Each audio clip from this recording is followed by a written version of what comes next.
नमस्कार दोस्तों, निखार कोचिंग सेंटर में आपका स्वागत है। आज हम बात करेंगे एक सीडीपी के एक इम्पॉर्टेंट टॉपिक हावर्ड गार्डनर का बहुबुद्धि सिद्धांत, जो कि सीटेट के पेपर में आता है, सीजीटेट में आपको 2-3 नंबर का मिल जाएगा और शिक्षक भर्ती के लिए भी इम्पॉर्टेंट है। तो आज हम बात करेंगे हावर्ड गार्डनर का बहुबुद्धि सिद्धांत। हावर्ड गार्डनर इन्होंने बहुबुद्धि सिद्धांत दिया था। इनके अनुसार हावर्ड गार्डनर जिन्हें बहुबुद्धि का सिद्धांत दिया था, इनके अनुसार बुद्धि अलग अलग टाइप की होती है। बुद्धि को उन्होंने 7 प्रकार से विभाजित किया था। 7 प्रकार से किस सन में? 1983 में 7 प्रकार से विभाजित किया था।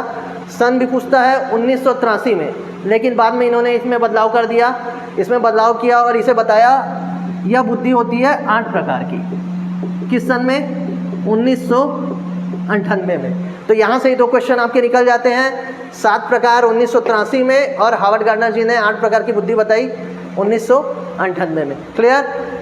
अगर 8 प्रकार देगा तो एनसीईआरटी में 8 दिया हुआ है, ये ऑथेंटिक रहेगा, आप 8 लगा सकते हैं, इसको कोई नहीं काटेगा।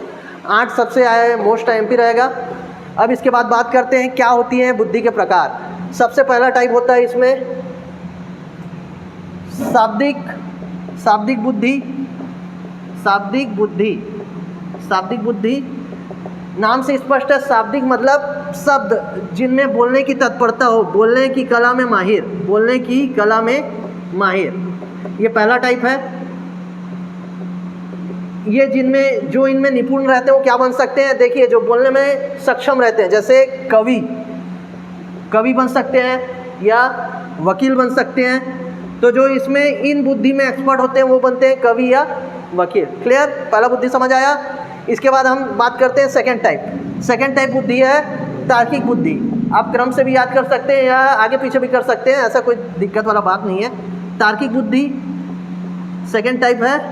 तार्किक बुद्धि नाम से ही स्पष्ट, क्या? जो तर्क कर सकते हैं, मतलब तर्क में एक्सपर्ट, जो गणित तर्क या जीके नहीं बोलना चाहिए, गणित में जो तर्क कर सकते हैं, गणित में तर्क वो इसके एक्सपर्ट बनते हैं। तो तार्किक में कौन कौन आएगा? जैसे आपके हो गए अकाउंटेंट, सीए या साइंटिस्ट, वो सब इसी के अंदर में आएगा। क्लियर? इसके बाद तीसरा टाइप है स्थानिक। आगे इधर लिख देता हूँ मैं। इसके बाद तीसरा टाइप है स्थानिक बुद्धि। ऐसे ही हमको 8 पढ़ने हैं, अभी ये तीसरा में पहुँचे। स्थानिक बुद्धि मैं इधर लिख देता हूँ, तो कैमरा नहीं दिखेगा, यहाँ लिख देता हूँ। स्थानिक बुद्धि का संदर्भ है कल्पना से। आप याद रख सकते हैं कल्पना मतलब जो मन में ज़्यादा सोचने की क्षमता रखते हैं। इसके अंतर्गत जो एक्सपर्ट होते हैं वो बनते हैं मूर्तिकार, ठीक है। और क्या बन सकते हैं? आर्किटेक्ट बन सकते हैं। घर बनाने वाले जो रहते हैं, जिनमें कल्पना की संभावना ज़्यादा है, वो बनते हैं स्थानिक बुद्धि के अंतर्गत आते हैं। आर्किटेक्ट। क्लियर? समझ आ जाएगा ना?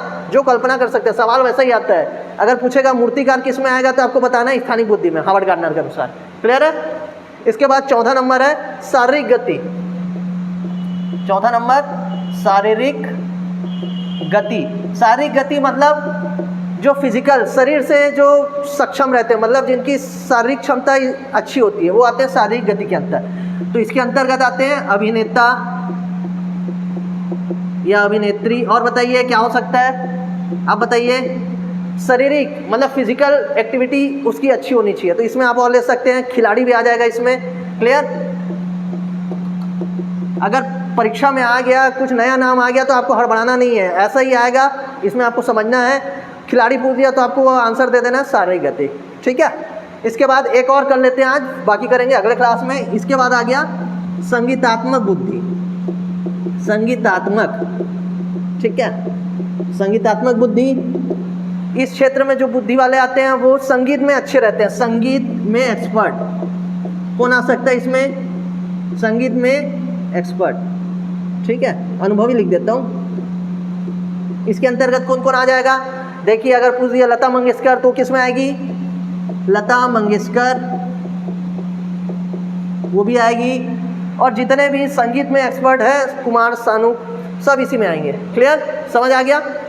तो आज 5 ही करते हैं, 1-2 क्वेश्चन कर लेते हैं, क्वेश्चन समझ लीजिए आप, फिर उसके बाद बाकी करेंगे कल। इधर दिखेगा, मैं इधर लिख देता हूँ, ठीक है। पहला क्वेश्चन है, हावर्ड गार्डनर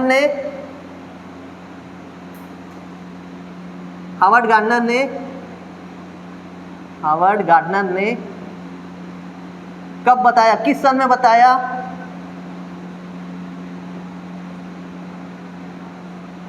कि बुद्धि के 8 प्रकार हैं।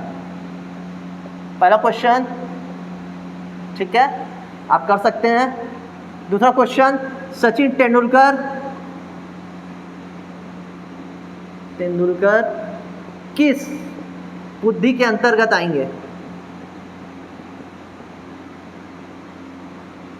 बस आज 2 ही क्वेश्चन करते हैं, बाकी पूरा 8 बुद्धि करने के बाद और MCQ करेंगे, तब आपको क्लियर होगा। ठीक।